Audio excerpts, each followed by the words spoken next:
Hi friends, it's Amy and I'm your sewing teacher.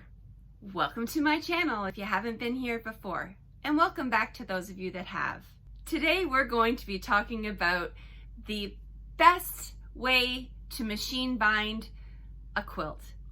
I have made 4 baby quilts and they are all set and ready to go. They've been quilted and they just need to be bound. So what I'm going to do today is I want to show you the easiest and the fastest and the nicest way to do a machine binding for a quilt. So we're going to start off today prepping our strips. Then we're going to be measuring and making sure that everything is ready to go. And then we're going to actually put our binding onto our quilt today. So stay tuned. It's time to get started. In preparation of making the binding, I have really been thinking about how can I work this so that it's less work for myself. So what I've decided is, because all 4 of the baby quilts are different, they all have flannel and they all have minky on them, that I would really like to just bind them all in the same color so that I can make all of my binding now and then quickly get all of the quilts machine bound. So what I decided was that I'm going to use a really nice white flannel. I want to also make sure that I have a sharp blade on my rotary cutter. So the first thing I want to do is make a straight cut across the top of the fabric.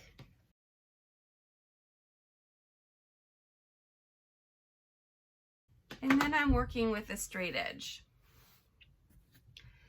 I'm going to mark these 2.5 inches.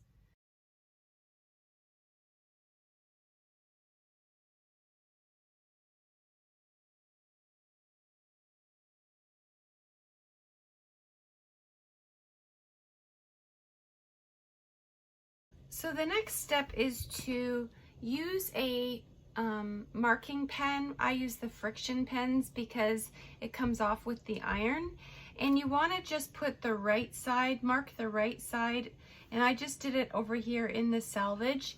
Because I'm not using a quilting cotton with a pattern on it, I have to pay attention to which of the sides is right side, and then that way I can make sure that I'm putting these together properly. Now this is the bias joint that I'm doing right now, and I don't want to include the selvage in this, so we're going to go over it by about a 1/2 inch, and that's going to ensure that we can cut that off later.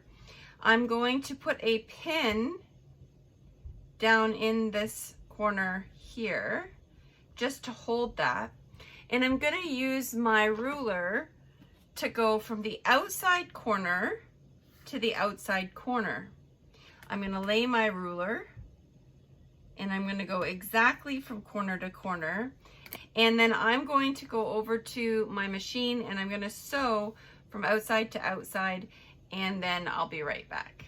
So when I come back from the machine, and I'm going to use my rotary cutter and cut that off at 1/4 inch. So I have a nice seam allowance.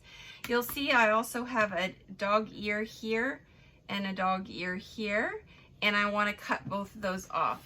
So I'm going to use my ruler, line it up with the edge, give it a little cut on both sides. The reason why we do a bias joint instead of a straight on is because if we did this straight on, we would end up having too much bulk as it would come on top of itself. But when you have a bias joint like this and you fold it over, you don't have any bulk because it's been ironed flat and there's nothing on top of itself. So it's actually a very smooth transition from one piece of bias binding, or one piece of binding, to the other piece of binding. So now I'm going to go through and I'm going to sew all of my binding pieces together with a bias joint, and then I'm going to iron all of them flat. I'll be back. So the next thing we need to do is we need to iron our binding strip. And I like a starched strip, and I'm going to use my homemade starch. I'll put in the cards there the video on how to make your own spray starch. And I also like to have a binding that is creased. And I'm going to iron my bias joint, and then I'm going to iron my binding strip so that it has a crease. And while I'm doing that, I will be starching also. I'm also going to put in the cards right here, or maybe it's over there, I don't know, but up here somewhere in the information cards, there's going to be a link to my video on my great cordless iron here, the Panasonic cordless. Anyway, iron out your bias tape and I'll see you in a minute.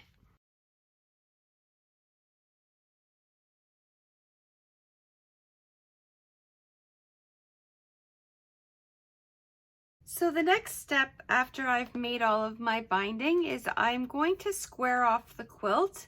You'll see that when I sent the quilt to the long arm service, there was leftover batting and leftover backside minky, and I need to cut that off. So I'm going to square up the whole quilt.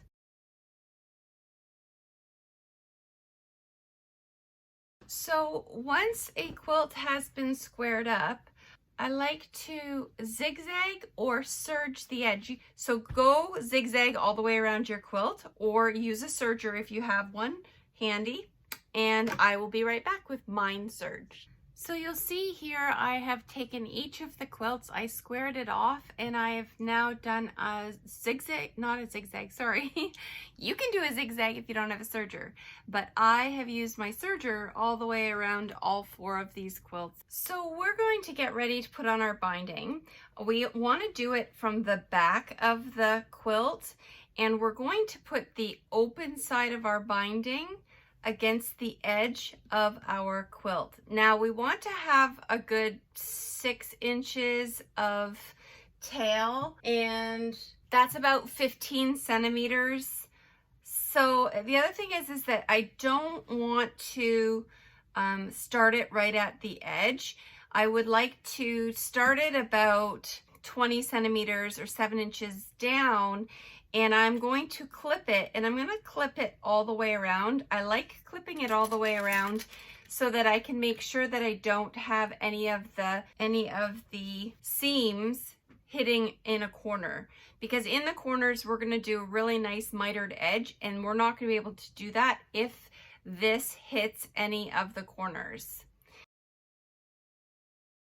So when you get to the corner, you're going to want to make sure that you have enough to do the mitered edge, enough binding to do the mitered edge.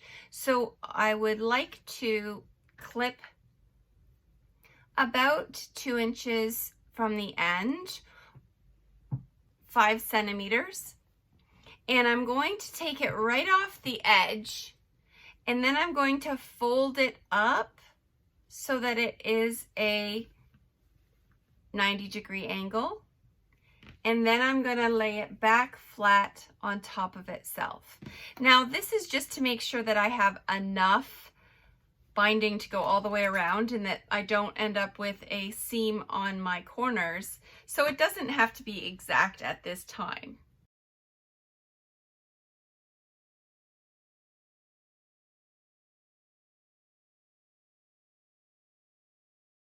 So you'll see that I have aligned the edge of the binding with the edge of the quilt, and now I've aligned my foot right across that edge, and I'm going to use that as my guide for 1/4 of an inch, okay, and that is 1 centimeter or 1/4 of an inch mark. Now I'm going to quilt probably 20 centimeters or 7 inches, and I'm going to stop at that point and then take a look to make sure that everything looks good before I continue on.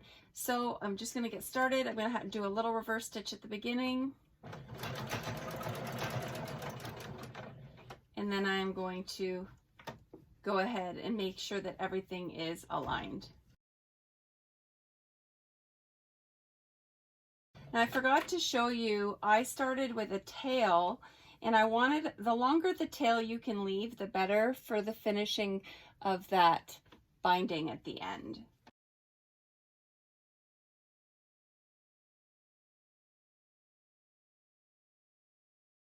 So I am going to take a look. I want to make sure that everything looks good as I go along. And I want to make sure by flipping that when I flip this and I bring it all the way around, that's what my binding is going to look like at the end. Because we've sewn it with this technique on the back, when we flip it over to the front, it's going to sew on beautifully. And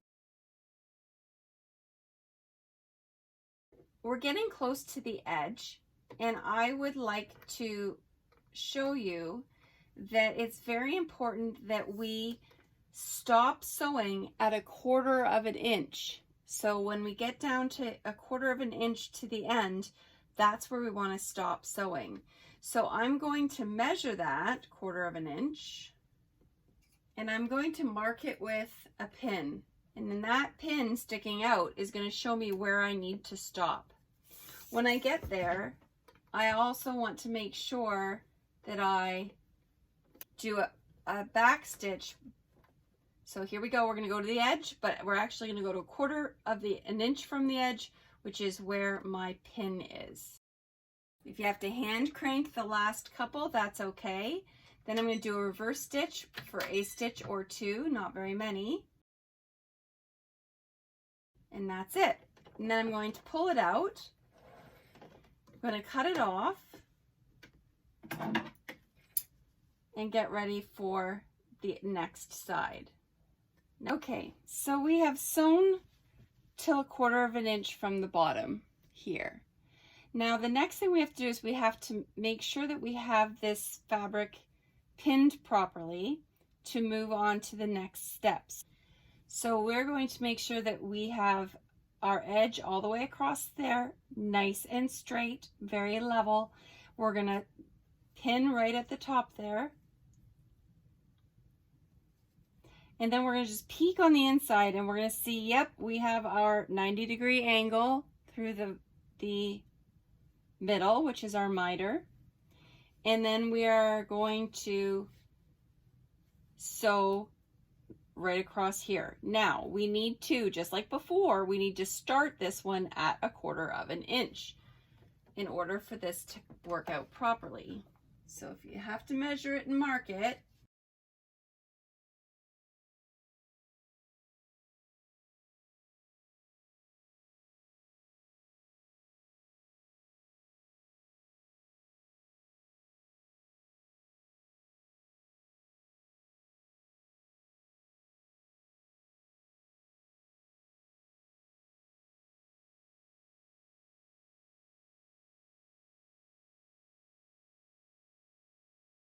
so the next step, and this is why I suggest you have 10 inches or 12 inches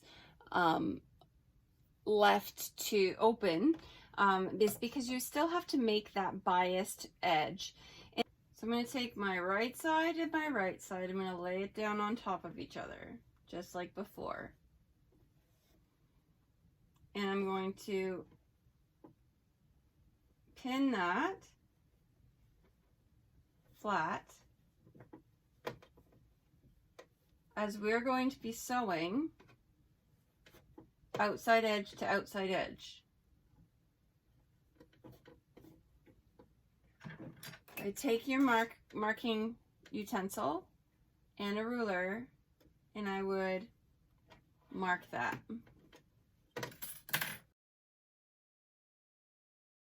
So I'm going to pull it,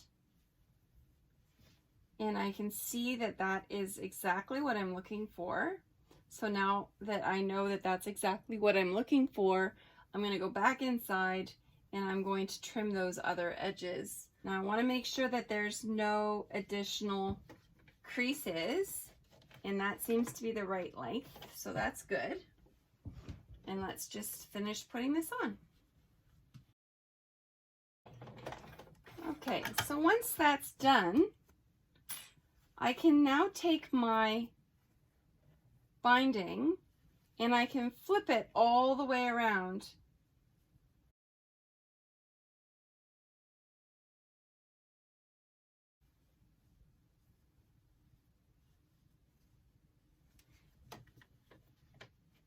I'm going to start about 7 inches or 18 centimeters from the end of my quilt. So at this time I want to tighten up my feet, make sure that my feet are on there okay, and I want to make sure I have lots of thread in my bobbin, and I'm going to flip the edge of the binding, and I have my purple thingy ready so I can push if I need to, and I'm going to turn my needle so that it is 1/4 of an inch from the outside of this binding. So I want my stitch to come to 1/4 of an inch outside this binding, and that's about 1 centimeter. I'm looking at where this binding hits the outside of this foot. So before I go too far, I'm going to take a look, and yes, my binding is good. And everything is hitting exactly as it should.